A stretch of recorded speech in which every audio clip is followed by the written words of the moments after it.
Hello everyone, and welcome to my review for Atomfall. I'm your host, Colors Fade. Atomfall is a game that I have spent way more time playing than I thought I would. It is the definition of a game that knows exactly what it wants to be, and then it executes that vision to near perfection. It's not complex or complicated, and it doesn't need to be. At its core, Atomfall is a first-person shooter with a story inspired by Stranger Things, which itself draws heavily from Stephen King's The Mist. If you like those sorts of stories where scientists team up with the military to screw around with something they shouldn't, and then everything goes to hell, then Atomfall will be right up your alley. The game takes place in a fictional region in Britain where a group of scientists and their military counterparts have constructed a fake nuclear facility in order to cover up the mysterious research they're performing. Predictably, something went wrong, and now the region is locked down tight under a quarantine protocol. A strange interference field prevents messages from getting in or out, and the only semblance of civilization, the town of Wyndham, has been taken over by soldiers. No one gets in or out of this place alive, and no one knows exactly what happened on that fateful day 5 years ago. You begin the game as the predictable amnesiac, with no recollection of who you are or how you got here. You are awakened by a scientist wearing a gas mask who tasks you with discovering the truth of this place and taking it to the outside world. The people need to know what happened here.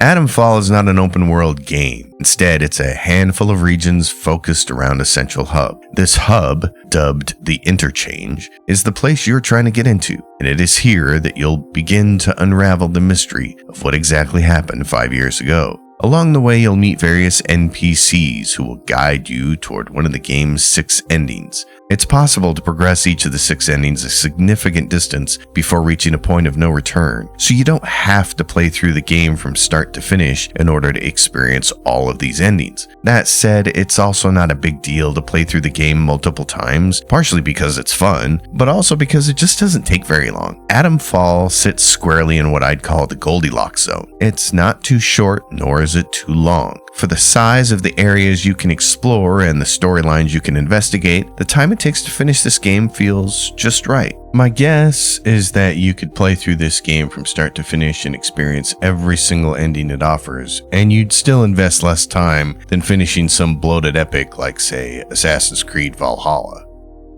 As far as the gameplay goes, Atomfall is a very basic shooter, but its simplicity is sort of its strength. Instead of bombarding the player with dozens and dozens of weapons and weapon mods, ammo types, skills, and abilities, Atomfall opts for a condensed set of skills and a straightforward set of weapons. For each ammunition type, there are only a couple different weapons that can be utilized.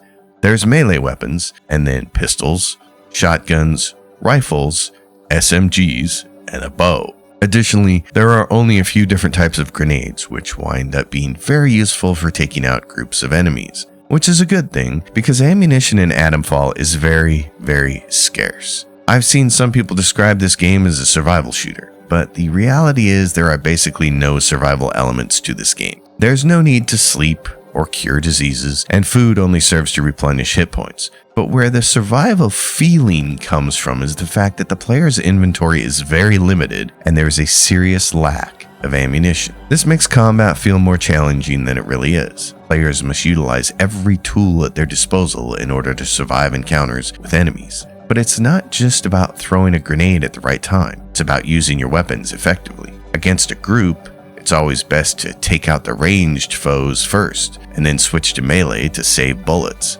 Using the right tool for the job and conserving ammunition are the keys to success. But also, the player doesn't have to shoot everything that moves. Atomfall has a unique threat assessment system that gives the player a chance to exit a lot of encounters without spending a single bullet. A lot of enemies will call out to the player before they get too close, giving you a chance to exit the situation before it escalates. As long as you don't close distance or start pointing your weapon at somebody, most of the time enemies can be bypassed, which is another great way to conserve ammunition for when you really need it. In addition, depending on which NPCs you talk to and when, there are ways to enter hostile locations while having the people consider you an ally, at least for a little while. All that said, the combat still feels a bit dated and clunky, especially compared to other games in this genre. Melee combat can feel especially frustrating, given the long wind-up times of various weapons, and the tendency for enemies to stun lock you with fast attacks. But the worst offenders are the druid archers, who simply do not miss no matter the range. I'm all for making enemies more accurate than stormtroopers, but I found the accuracy of the druid archers to be absurd. You can craft a combat stim that will grant a slight defensive bonus, but I didn't find it strong enough to merit the space it occupied in my inventory. Which is another aspect of this game that is slightly annoying. Your character has very limited inventory space that is broken up into 4 large slots and a dozen small slots. This is annoying because it means that a simple bandage takes up the same space as a hand axe or a first aid kit. I really wish the developers would have gone with a grid-like inventory system that other games employ, like System Shock, so that we could have more control over the items we wanted to carry. Because there were times when I'd have happily traded some small slots for a 5th large weapon, and there were other times when I would have liked to have used fewer large weapons and have had more grenades and first aid kits instead. This sort of inventory system is constraining in a very aggravating and unnecessary way, and it's something I really wish the developers would change. Finally, I need to discuss the number one gripe I have with this game, which is how Rebellion handles enemy respawns. When you load a save game, depending on where you are, the immediate area around you may populate with newly spawned enemies. This is a bad thing if you manage to save the game in a hostile location. If you clear out a hostile location, make sure all the enemies are dead, and then save the game, and then you die sometime later, you will load your last save, which will be in that hostile location. Even though you cleared it out and all the enemies are dead, the game will still spawn in all brand new enemies on top of the old dead ones. This can put you in a death loop that is nearly impossible to get out of, forcing you to load to a much earlier save, which may cause significant lost progress. The weird thing is, the game code is perfectly capable of remembering that you cleared a location out. You can verify this by taking down a robot. If you destroy or disable any of these big robotic foes that dot the landscape, they will remain disabled in that same location for the duration of the game. So I know it's possible for Rebellion's code to remember that enemies are dead. My hope is that they'll adjust the code to halt respawns until after you leave a hostile location. Atomfall places a heavy emphasis on exploration. It is through exploration that players will follow leads, advance the story, learn secrets, acquire weapons and crafting materials, and obtain new skills. But it's important to understand that Atomfall is not an RPG. There's no experience to be had and no levels to gain. There's no character creation, no stats or abilities, no paper doll, no clothing, and no armor. The only way to shape your character is by finding new weapons, crafting improved versions of those weapons, and by purchasing new skills. Skills are acquired by spending the points earned when you discover training stimulants. At the start of the game, you will have access to a basic set of skills, and then later on you can add new skills by exploring and finding training manuals. The skills in this game are very uneven in terms of usefulness. For instance, the gunsmith skill is an absolute must-have in my opinion, as it allows you to combine 2 of the same quality and type of weapon into a new upgraded tier of that same weapon. On the flip side, I found the resistance skills to be basically worthless, as they didn't seem to offer me any significant protection upgrades, and I still found myself needing to craft and use resistance tonics in order to effectively resist certain statuses. Crafting is an integral part of Atomfall's gameplay. Fortunately, like all other aspects of this game, it's pretty straightforward. Over time, you'll loot a lot of crafting components, and you can use these to create grenades, bandages, resistance tonics, combat stims, and most importantly, upgraded weapons.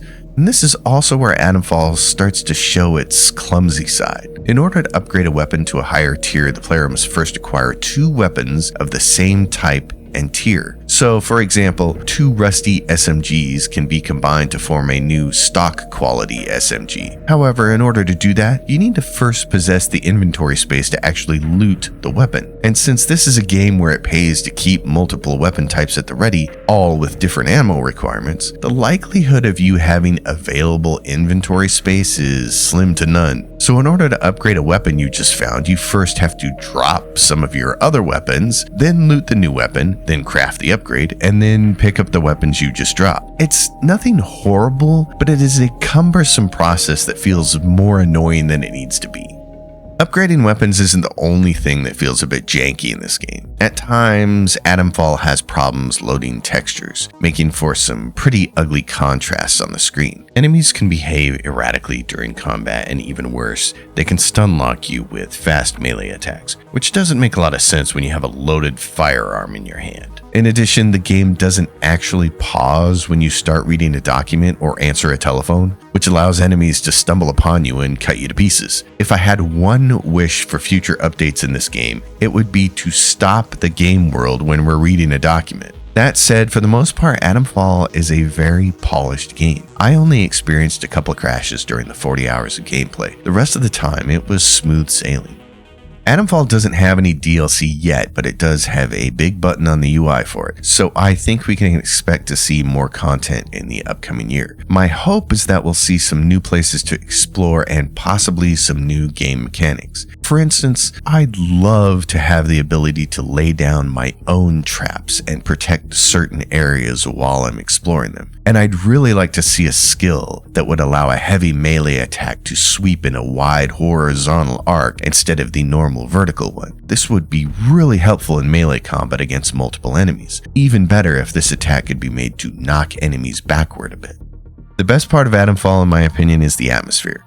I said at the outset that this game is clearly influenced by stories like Stranger Things and The Mist, and Atomfall does a tremendous job of creating its own unique take on this particular genre. I love the setup for the story and how Rebellion built this world, and I really enjoyed delving into the interchange and unraveling the mystery of what happened. The combat, while simplistic, is serviceable and fun, and I really liked how Rebellion has put a huge emphasis on exploration. There are a number of bunkers, mines, and underground facilities, all of them worth exploring in order to ensure you have a constant supply of resources. The way Rebellion has balanced combat, ammo scarcity, and resource gathering has made exploration about as valuable as in any game I've ever played. The bottom line is that this game is just massively fun. Yes, it has a few annoying flaws, but none of it rose to a level that made me want to stop playing. On the contrary, I couldn't get enough. I thought this would be a quaint little title and then I'd be done with it, never to play it again. But as I write this review, I'm on my 3rd playthrough and very much looking forward to future DLC content. In short, I can't get enough of this game. Rebellion has created something special with this title, and I can only hope it sells well enough to allow them to work on a sequel. I'm Colors Fade, and if you found this video enjoyable, please give it a like and consider subscribing to my channel. And until next time, happy gaming, everyone.